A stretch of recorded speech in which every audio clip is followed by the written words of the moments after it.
जय भगवती। आइए आज हम भगवती महाप्रत्यंगिरा का यज्ञ का आनंद लेते हैं।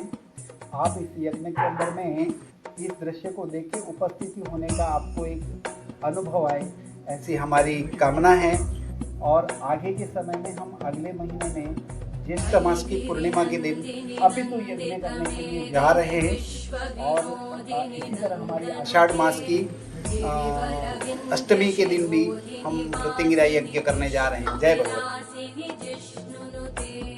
भगवती। हेशिति कंठ कुटुंबिनी भूरि कुटुंबिनी भूरि कृते जय जय हे महिषासुर मर्दिनि रम्यकपर्दिनि शैलसुते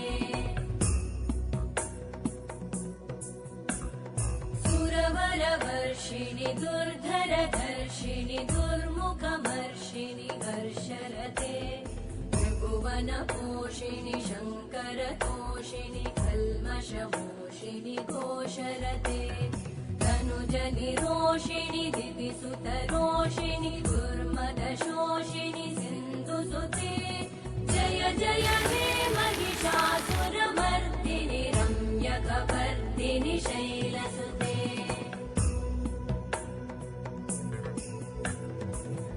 जगदम्ब मदम्ब कदम्ब वनप्रियवासिनि हासरते शिखरि शिरोमणि तुङ्ग हिमालय शृङ्गनिजालय मध्यगते मधुमधुरे मधुकैटभगञ्जिनि कैटभभञ्जिनि रासरते जय जय हे महिषासुरमर्दिनि रम्यकपर्दिनि शैलसुते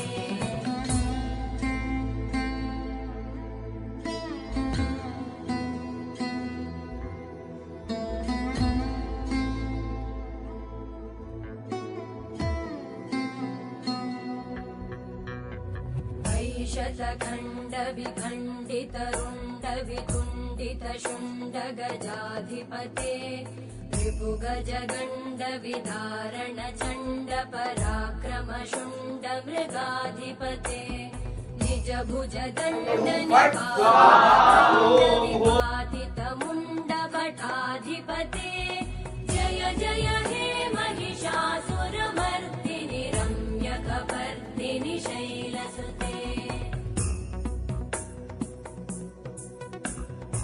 ऐरण दुर्मद शत्रुवधोदित दुर्धर निर्जर शक्तिभृते चतुर विचार धुरेण महाशिवदूत कृत प्रमथाधिपते दुरित दुरीह दुराशय दुर्मति दानवदूत कृतान्तमते जय जय हे महिषासुरमर्दिनि रम्यकपर्दिनि शैलसुते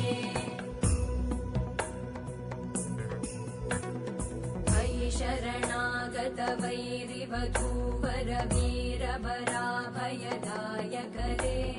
त्रिभुवनमस्तक शूल विरोधि शिरोधि कृतामल शूलकरे